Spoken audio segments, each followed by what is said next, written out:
성도는 수정받을 줄 알아야 한다. 성도는 수정받을 줄 알아야 한다라는 제목으로 하나님 말씀 증거하도록 하겠습니다.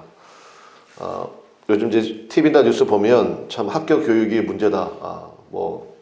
일단은 선생님들이 먼저 그렇게 얘기를 하니까요. 공교육의 실패, 이런 얘기들을 합니다. 그 이유가 뭘까? 혼날 줄을 모르기 때문에 그래요. 제 또래 되시는 분들 아시잖아요. 한 번에 60명이 넘었거든요. 그래도 선생님 말씀 잘 들었습니다. 왜요? 선생님이 무서웠거든요. 그때는 좀 너무 심했죠. 진짜 선생님들이. 별명에 다 피가 들어갔어요. 저는 이제 남자 중학교, 남자 고등학교 나왔는데, 남자 중학교 또 고등학교들이 또 얼마나 힘이 셉니까? 드세기도 하고. 그러니까 선생님들이 그 60명을 통제를 해야 되니까, 전부 다 피바다, 피보라, 피바람, 자꾸 피자가 되게 많이 들어갔어요. 그 정도로 선생님들이 참 무섭고, 이렇게 말 그대로 이제 엄벌에 처하게 되면은, 엉덩이가 터질 정도로 혼나기도 하고 그런 적이 있었죠. 그건 좀 너무 심했다고 생각합니다. 그런데, 그걸 이제 문제가 있다 해가지고 지금은 아예 선생님들이 아예 터치 자체를 못하게 되어 있잖아요. 그래서 혼날 줄을 모르게 만들었어요.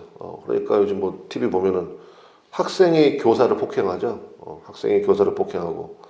저도 이제 들은 얘기가 몇 개 있는데, 뉴스에 나올 정도는 아니지만, 가가지고 막 책상을 뒤집어 엎는데요.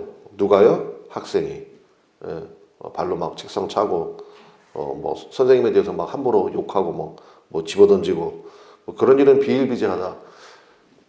제가 그걸 처음 본 게, 제가 큰아들, 지금 이제 25살인데, 걔 중학교 졸업식 가가지고 제가 처음 놀랐어요. 현장을 봤어요, 현장을.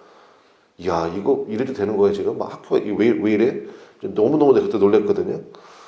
잠언서 23장 13절 14절 말씀 제가 한번 읽어드릴게요. 바로 잡는 것을 아이에게 금하지 말라. 네가 그를 회초리로 때릴지라도 그가 죽지 아니하리라. 너는 그를 회초리로 때려서 그의 혼을 지옥에서 건질지니라. 옛날 성경을 제가 읽어드렸거든요.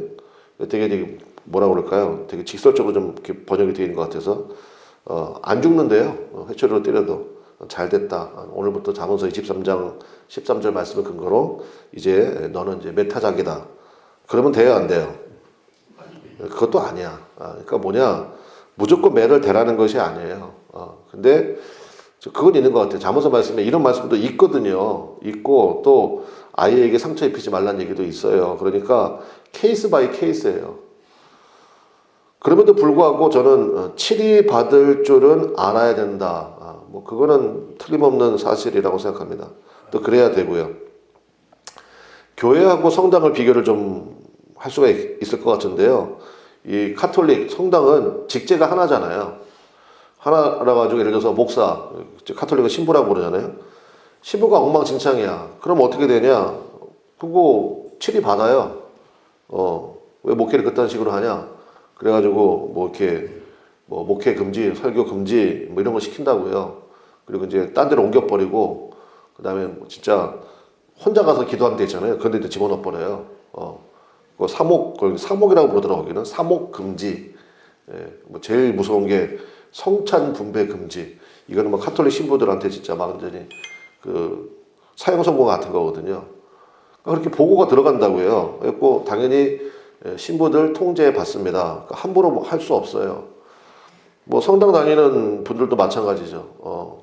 제가 아는 어떤 분들도 제 친척 중에도 성당 열심히 다니는 분이 있는데 자기 마음대로 못 옮기더라고요. 그래서 옮기려면 여러 가지 이유로 옮길 수 있잖아요. 그러면 자기가 다니던 성당에서 도장 같은 걸 받아야 되나 봐. 그런 것도 받고 또 그다음에 자기 이렇게 카드 같은 게 있는 것 같아요. 그게 글로 옮겨가야 되고. 그러니까 치리가 되는 거예요. 제가 그걸 보면서 저렇게 하면 치리가 되겠구나. 교회는요. 일단은 목사가 아주 그냥 죽을 때까지 자기가 할 수 있죠. 그냥 누가 뭐라 그래도 그냥 듣지도 않고. 그러니까 목사가 수정이 안 돼. 목사만 그래요? 성도들도 마찬가지죠. 교회가 여기밖에 없어? 하고 그냥 확 옮겨버리고 이런 일들이 벌어지고 하지 않습니까? 이건 저는 문제라고 생각합니다. 물론 카톨릭에 비해서 우리 개신교가 갖는 장점도 많이 있습니다만은 이런 면에 있어서만큼은 참 안타까운 그런 문제가 있다. 저는 이렇게 생각을 합니다. 그래서 성도는요, 수정받아야 됩니다. 우리가 다 죄인이잖아요. 그러니까 신앙생활 하면서 말씀을 내가 읽고 비춰보면서 말씀이 맞아요? 내가 맞아요? 말씀이 맞죠? 그럼 누가 수정돼야 돼요? 내가 수정돼야 되잖아요. 그래서 아까 찬송 불렀잖아요. 주 예수와 동행하니 그 어디나 하늘나라. 주님과 내가 마음이 맞아야 돼요. 그래야 그게 하늘나라지. 주님이 하라는 대로는 하나도 안 하지 않으면서 왜 내 삶은 이 모양입니까? 왜 내게는 이런 뭐 어려움만 계속 있습니까? 라고 말하는 것도 참 안타까운 일이죠. 그리고 사도 바울이 지금 이 고린도 교회는 참 우리에게 반면교사가 되는 교회다 그랬죠. 그러니까 11장, 12장에 특별히 이제 그 문제들을 자세히 지적을 좀 하고 있잖아요. 그래서 여기에서 되게 좀 뭐라고 그럴까요? 이렇게까지 말해도 되나? 싶을 정도로 이제 치리하는 말들이 나옵니다. 뭐 그거만 한번 볼까요? 22절 한번 보겠습니다. 22절에 맨 마지막에 보면 22절 내가 너에게 무슨 말을 하랴 너희를 칭찬하랴 이것으로 칭찬하지 않노라. 이거 우리 이 성경은 되게 좀 뭐라 그럴까요? 좀 유순하게 번역이 됐어요. 이것으로 너희를 칭찬하지 않노라 이렇게 되어 있는데 제가 좋아하는 쉬운 성경이나 뭐 메시지 성경을 봐도 마찬가지고 뭐라고 되어 있냐면 더 이상 말없이 두고 보지 않겠습니다. 왔다 그죠? 속깔이 있으신 것 같아요. 더 이상 말로만 하지 않겠습니다. 이렇게 되어 있어요. 그 다음에 30절도 봅시다. 30절 30절 첫 마디가 뭐예요? 그러니까 니들이 이렇게 문제가 많으므로 그런 거죠. 그러므로 그 다음 같이 가볼까요? 시작. 너희 중에 약한 자와 병든 자가 많고 잠자는 자도 적지 아니하니. 그러니까 그렇다는 거예요. 그냥 일단 약한 자가 많고 약한 자가 뭐냐면 실패하는 자예요. 실패하는 자가 많고 그 다음에 병든 자가 많고 그 다음 말이 되게 좀 무섭죠. 잠자는 자 이게 무슨 뜻일까요? 죽은 자. 근데 이제 원문에 뭐가 되어 있냐? 일찍 죽은 자. 일찍 죽은 자도 많다. 적지 아니하니. 많다고 하면 되지 뭐 적지 아니하니 그렇게 얘기를 했을까. 근데 어쨌든 이거 되게 무서운 말이잖아요. 교회에서 하나님의 은혜를 받고 그 어디나 하늘나라. 그래서 그냥 참 실패한 자가 교회 와가지고 주의 말씀 듣는 가운데 성공하게 되고 승리하게 되고 그 다음에 병든 자도 와서 고침받고 그래야 되는데 이게 거꾸로 되고 있는 거잖아요 지금. 그러니까 너희 중에 실패한 자도 많고 병든 자도 많고 일찍 죽는 자도 많고 좀 많이 죽었나 봐요. 그런 일이 벌어진다는 거예요. 그 다음에 34절이죠. 34절 중간쯤에 보니까 너희의 모임이 판단받는 모임이 되지 않게 하려 함이라. 그게 무슨 얘기입니까? 너희 모임이 심판받는 모임, 판단이나 심판이라는 뜻이거든요. 그러니까 너희들이 모일수록 죄를 쌓는구나 그 뜻이에요. 그러려면 모이지 마 이런 거죠. 이런 교회는 없어져야 돼. 사실은 이제 대놓고 막 그런 의미가 뉘앙스가 있거든요. 그러니까 모일수록 죄를 쌓는 모임이 되고 있다는 것입니다. 그러면서 전 제일 마지막 말이 조금 더 좀 충격적이었어. 그 밖의 일들이 있대. 그러니까 이거 한두 개가 아닌가 봐요, 진짜. 그 밖의 일들은 내가 언제든지 갈 때 바로 잡으리라. 이렇게 치리하고 있다는 것입니다. 사도 바울이 고린도 교회 개척하고 세운 분이잖아요. 그리고 이제 고린도 교회 1년 6개월 동안 머물면서 거기에 뭐 아볼로도 있었고, 뭐 디모데도 파송하고, 참 중요한 교회이긴 한데, 교회가 교회다움을 잊어버리니까, 또 이제 근로의 편에 들어온 그런 소식들이, 앞에서부터 쭉 살펴봤잖아요. 참, 교회 안에 어떻게 이런 문제들이 있나? 진짜 저는 요즘에 보는 것 같다니까요. 요즘에도 이런 거 뭐 많이 있지 않습니까? 그래서 이렇게 치리하고 있다라는 것입니다. 그래서, 어떻게 뭐 목사님이 저렇게까지 말씀하실 수 있나? 좀 바꿔 생각해 보세요. 오죽했으면. 이게 양쪽이 다 필요하다니까요. 목사가 한 번 해도 안 되고요. 그 다음에 성도도 마찬가지예요. 그러니까 우리 모두는 다 치리 받아야 된다. 그러니까 혼날 줄을 알아야 돼요. 저는 저희 아이들한테도 그런 얘기를 많이 하고 교육도 시켰습니다만은, 그러니까 어른들이 말씀하시면 잘 들을 줄 알아야 된다. 잘 들을 줄 다 이유가 있어서 말씀하시는 거니까 또 저 잔소리냐 그러지 말고 학교에서든지 어디서든지 어른들이 얘기하면 그거를 잘 들을 줄 알아야 된다. 그러니까 그런 자세가 상당히 중요하잖아요.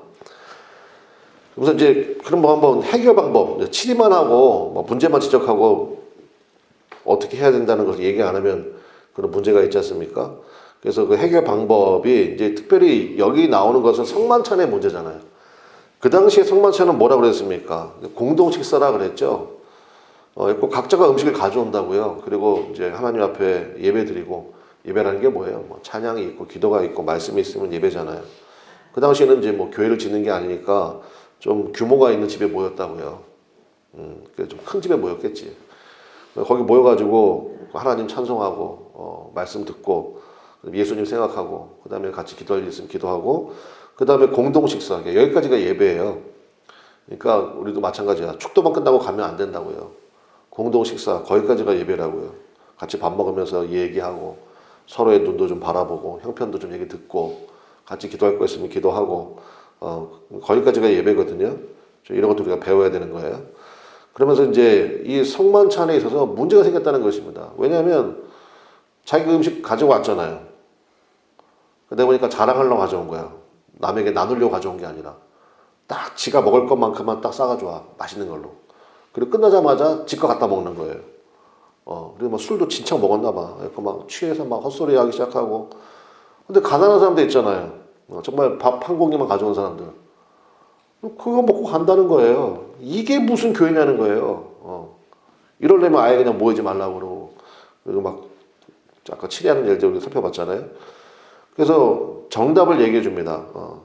원래 의미가 뭔지 공동 식사에. 24절인데 봅시다. 24절에 첫 마디가 뭐죠? 축사죠, 축사. 이게 유카리스트라는 헬라어인데, 그러니까 말 그대로 하나님께서 직접 만드신 게 딱 세 가지 있습니다. 제도 가운데. 그게 뭐냐? 첫 번째가 결혼이에요. 하나님이 직접 만드신 겁니다.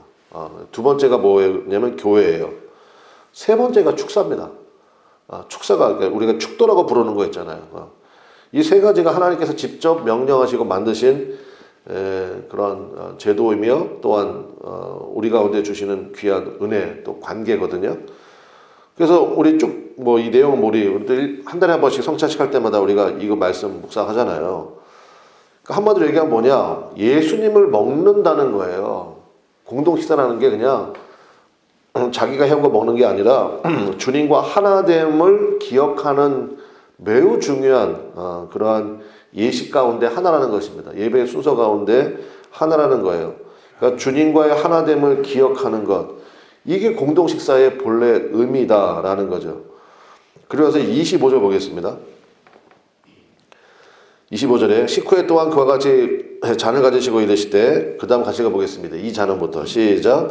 이 잔은 내 피로 세운 새 언약이니 이것을 행하여 마실 때마다 나를 기념하라 하셨으니. 이거 여러분 이거 사실 이게 피의 언약 이게 무슨 뜻이냐면 사실 충성맹세예요. 뭐 도원결의 뭐 이런 거 삼국지에 보면 그런 거 있잖아요. 그 복숭아 밭에서 막 결의하잖아요. 그러면서 막 피를 나눠 먹기도 하고 그런 거 있잖아요. 그 비슷한 의미라고요. 그랬고 예수님께서 흘리신 그러니까 우리가 포도주를 마시면서 주님의 피를 마신다 그런 의미가 있고 하나됨의 의미도 있고 또 한 가지는 충성맹세라고요. 그러니까 지금 니들 지금 뭐 하고 있냐는 거예요. 예수님은 다 없고 그냥 이걸 무슨 파티하는 거냐 되네. 예, 그런 얘기죠. 그리고 이제 가장 결정적인 거 26절입니다. 같이 읽어보겠습니다. 시작. 너희가 이 떡을 먹으며 이 잔을 마실 때마다 주의 죽으심을 그가 오실 때까지 전하는 것이니라. 아멘. 주님과 하나 되는 거죠. 그게 성찬이라고 그랬습니다. 공동식사의 의미라고 그랬습니다. 여기도 나오잖아요. 주의 죽으심. 그러니까 그걸 기억하는 거예요. 마찬가지예요. 우리도 성찬할 때마다 나의 죽음을 선포해야 한다라는 것입니다. 그러면 분쟁이나 다툼이 없죠. 왜요? 죽었는데 뭘. 세상 가장 조용한 곳이 공동묘지 아니에요? 다 죽었잖아요, 거기는. 우리도 마찬가지예요. 우리 10년 가운데 여기서 말하는 죽음은 뭐 잘 아시는 것처럼 자기 자아의 죽음이죠. 옛 성품의 죽음, 옛사람의 죽음. 그러니까 우리는 예배 드릴 때마다 사실은 그를 우리가 경험하는 거예요. 주님의 십자가를 바라봐라. 그거 왜 바라보는 거예요? 나의 죽음. 예수님의 죽음은 나의 죽음. 예수님의 부활은 나의 부활. 그래서 그를 정확하게 이거를 사도 바울이 1년 6개월 동안 머물면서 그 당시에 여러분 참 그렇잖아요. 사도 바울이 목회할 때는 신약 성경이 있었겠어요, 없었겠어요? 없었죠. 구약 성경만 있었잖아요. 그러니까 구약의 예언을 가지고 주로 많이 예수님에 대해서 묵상을 하고 그랬을 거 아닙니까? 제가 보기엔 뭐 유월절 제사나 뭐 이런 거 묵상 많이 했겠지. 그러면서 저 선포는 분명히 했을 거라고요. 그러니까 그때 했던 얘기들을 고린도전서나 후서 편지를 통해 가지고 다시 한번 상기시켜 주는 거 아닙니까? 내가 1년 6개월 동안 먹으면서 내가 너희들한테 무엇을 가르쳤느냐? 이거 가르쳤다는 거예요. 그래서 옛사람의 죽음, 그거 계속 가르치지 않았느냐? 그런데 어떻게 지금 이렇게 너희들이 성찬을 대하고 있느냐? 그러면서 이제 분쟁이 있고 파당이 있대잖아요. 그러니까 이게 말이 되냐? 그런 얘기죠. 뭐 그런 거 한번 볼까요? 21절 한번 보겠습니다. 21절에 보니까 21절 이는 먹을 때 각각 뭘 갖다 먹어요? 자기의 만찬을 먼저 갖다 먹으므로 어떤 사람은 시장하고 어떤 사람은 취함이라. 그러니까 이게 말이 되냐는 거예요. 그러니까 너희들 가운데 분쟁이 있고 파당이 있고 뭐 네파로 갈라져서 싸우고 이게 원인이라는 것입니다. 그러면서 성찬을 통해서 하나됨을 이루라는 것입니다. 우리의 심령도 마찬가지입니다. 그리고 우리 교회가 우리 그나마을의 교회가 일단은 분명한 기준이 있어야 돼요. 그렇죠? 예수님과 하나됨의 기준. 그러니까 거기에서 아니다 그러면 예를 들어서 목사님도 조금 요즘 이상한 것 같아요. 그러면 여러분들이 와가지고 목사님 제가 요즘에 좀 기도합니다. 그러면서 얘기하고 목사도 수정을 받아야죠. 당연한 거 아닙니까? 성도도 마찬가지죠. 치리받을 줄 알고 근데 이제 이게 이렇게 할 때 이제 그때 지혜가 필요한 거예요. 그죠? 성령을 상징할 때 불도 있지만 기름도 많이 있잖아요.